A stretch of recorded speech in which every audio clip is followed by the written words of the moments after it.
Cheryl and welcome to the Sewing Room channel. This started out as just a little cross stitch kit that I purchased, but then I wanted to turn it into a wall hanging, so I added this border on it and put this little hook. So it's laundry today or naked tomorrow, and this would be really cute to hang in your laundry area. So let's take a closer look.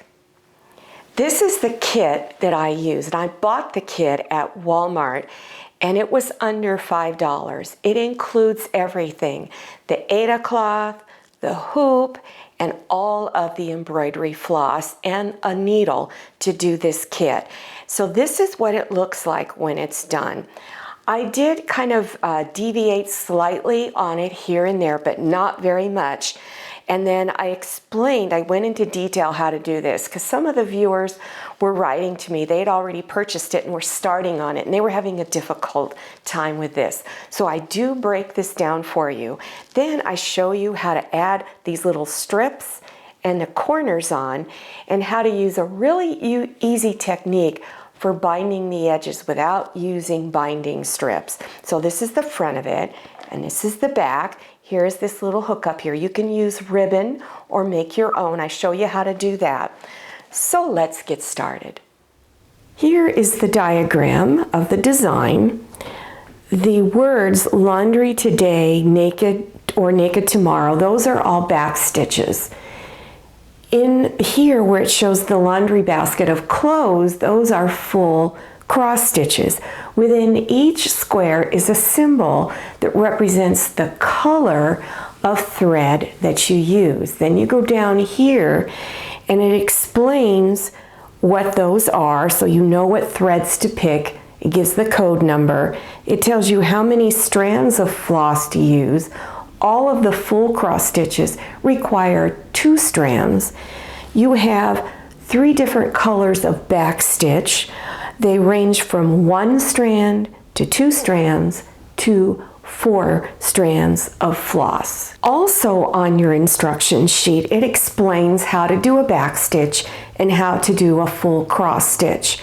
I also have a video on how to do all the different types of cross stitches, and I demonstrate the back stitch. So if you need more information, click on the link below your YouTube screen to go to that tutorial so you can see a demonstration of all the stitches. On your Aida cloth, do a zigzag stitch around all 4 edges to prevent it from unraveling. Then find the center of your Aida cloth. So fold it in half, finger press it just a little in the center there, and then fold it in half again and just kind of finger press it so you get right there at the center. Then take a pencil or fabric marker and lightly mark the center. Here is the mark that I put in the center. Turn your Aida cloth to where that mark is face down over your inner hoop, and try to have that mark in the center of your hoop as much as possible. Take the other hoop and place it on top and press firmly down. Then you can use the screw here to tighten if you need to. This is a suggestion for you that might make it very helpful. If you have a hard time seeing all of these little symbols, then take your pattern, your master pattern, and put it in a photocopier printer and enlarge it. And then when you are doing your stitches, every time you finish an area, you can take a highlighter and highlight it so you know what you've done and what you have left to complete. To make it easier to film this cross stitch project, I'm using a tabletop stand. Also, I use it because my right hand does not close and I can't hold on to an embroidery hoop. If you are interested in getting this stand, I'll leave a link below your YouTube screen that you can click on to purchase this stand. From the back side, I inserted a straight pin, and that's where my center is. Then I'm starting with the pale yellow color, And so what I did was I counted up 8 rows and over 2 and did my first anchor stitch. So go ahead and do that section using pale yellow. After completing the pale yellow, then start with the green. I filled this side in first, filled the little places in here, and then over on this side. Now I'm starting with the coral. Then the turquoise up here to the side and down in the socks. Then the tan, the dark tan, and last is the pale yellow. I decided that I want to fill this area in and this area and here. I'm going to use white DMC floss and I will do full cross stitches using 2 strands of floss. Then do your outline back stitches on the laundry and the basket.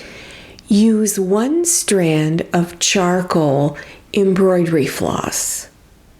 On the words laundry today, and let's go down a little bit, and the words or and tomorrow, you use 2 strands of embroidery floss. On the word naked, you use 4 strands of embroidery floss. Some of you have left comments for me that on the word laundry, you were having problems lining it up. Everything else was easy. So this is how I went about doing mine. I first did the word today, get it centered. Use your design down below, okay? So I counted up so many stitches from this point and began the letter T. And I really paid close attention to where letters started and stopped. Then to do the word laundry is where the issue comes in, because you have all these nice straight slanted lines, but if you try to do the back stitch, which is in a normal way, you go through every little hole going in and out, all right? So study your sheet on how to do a back stitch, or watch my videos on lesson 1 and 2, how to do your basic back stitch. But in this one, I had to fudge a little bit.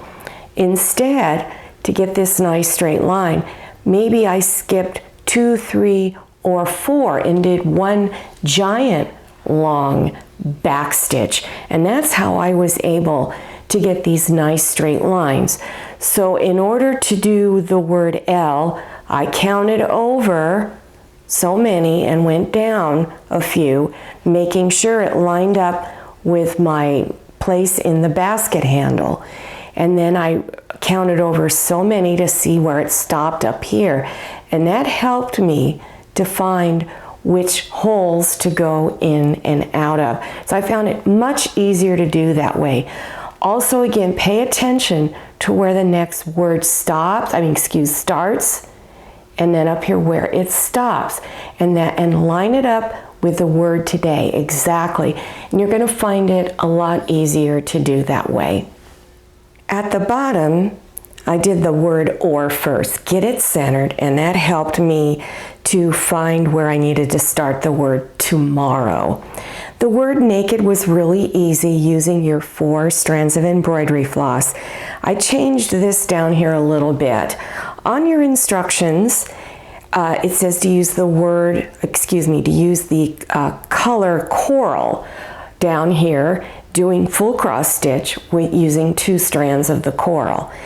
On the back stitch around it, it says to use 1 strand of charcoal embroidery floss. I deviated from that.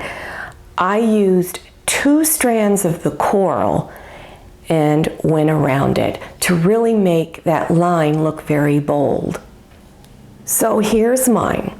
Notice that the word laundry, the lines are fairly straight. It's going to be hard to get them perfectly straight. By making your back stitches a little bit longer is going to help it get a more unified, straight appearance. Now I'm going to show you how to take this cute picture and turn it into a wall hanging.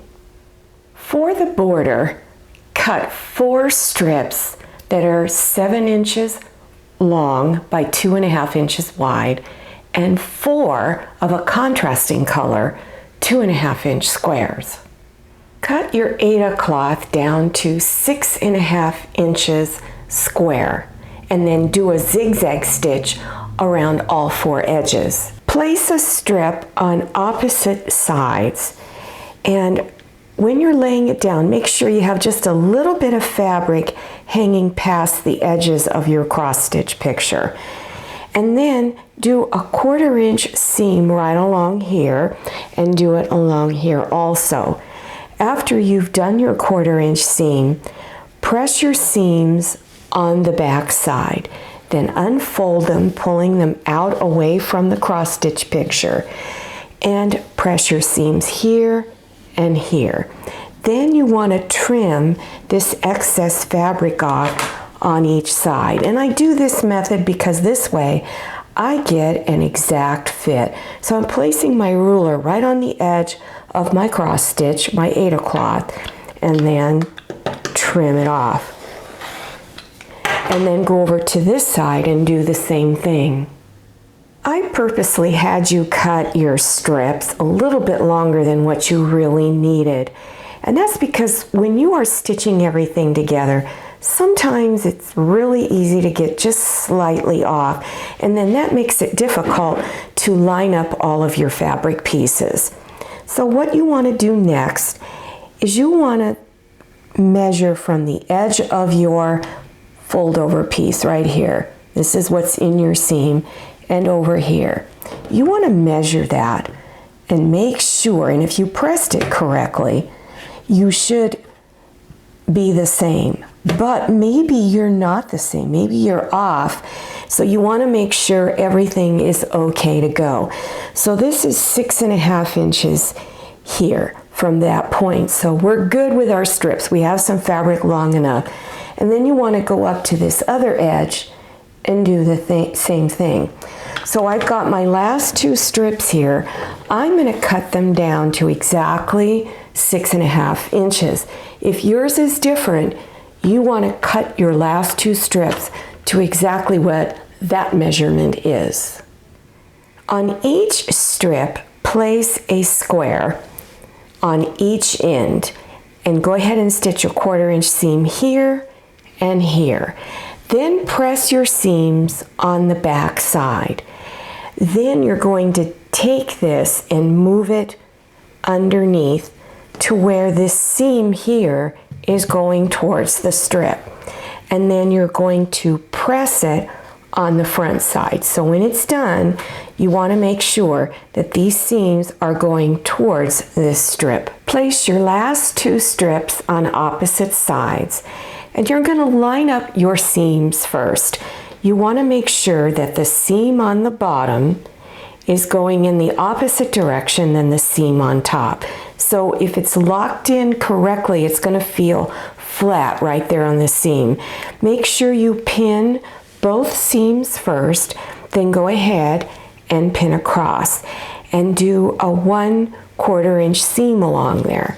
Then go ahead and press your seam on the back side, then unfold and press it on top. And you want to make sure that this seam is going towards the strip. Place your cross stitch piece over some cotton batting. And you're going to trim your cotton batting to be an exact fit to your cross stitch design here.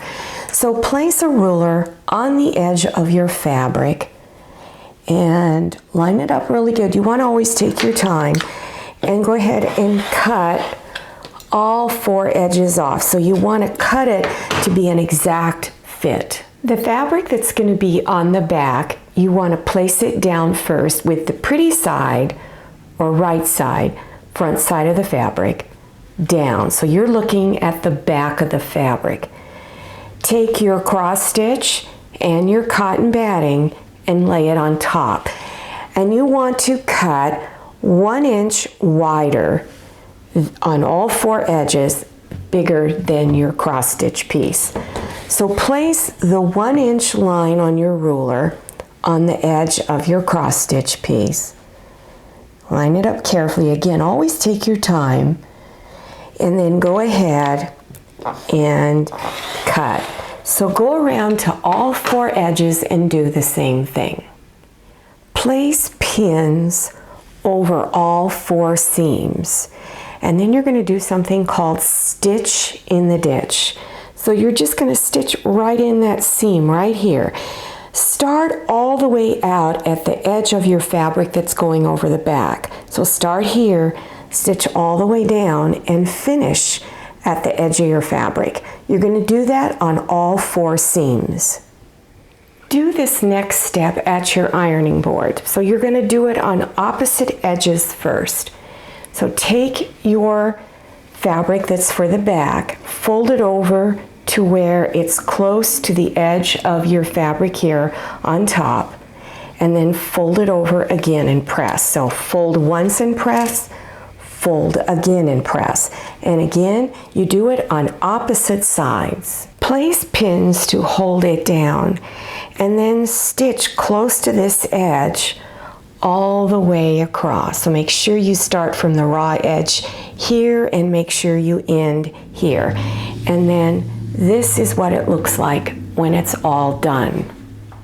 Repeat the same steps and finish off your last 2 edges. Fold it over twice, pin it down, and stitch close to the edge. To make the loop to hang the cross stitch picture, get a piece of fabric and cut it 4.5 inches long by 1.5 inches wide. Fold the 2 longest edges in towards the center and press, then fold it in half and press again. And then stitch it closed close to this edge right along here. Fold the loop piece in half and pin it right in the center. My center mark was 5.25 inches. So pin it down, and then from the front, stitch right over that same stitch line you used to tack your binding side down. This is what it looks like on the front, and then here it is on the back. I hope you enjoyed this video and that you decide to turn it into this little wall hanging. You don't have to turn it into a wall hanging. You can put it into a picture frame, and a lot of people choose to do that. If you don't know how to do any kind of cross stitch, make sure you check below the YouTube screen for cross stitch lessons 1 and 2, and I go into all the basics and give you suggestions for books you can buy to do really simple projects, or you can always buy these little inexpensive kits and do the same thing. Well, make sure you follow me on Instagram and check out my Facebook page. Thank you so much for watching. I'll see you next time, and happy sewing! I hope you enjoyed this video. If you did, please click on the thumbs up button. Don't forget to click on share to share this video with your friends. If you haven't subscribed yet, click on that red subscribe button down there in the lower right-hand corner of your screen. Don't forget to click on the bell. I'm Cheryl, and this is a lot of mayonnaise. See you next time, and happy sewing!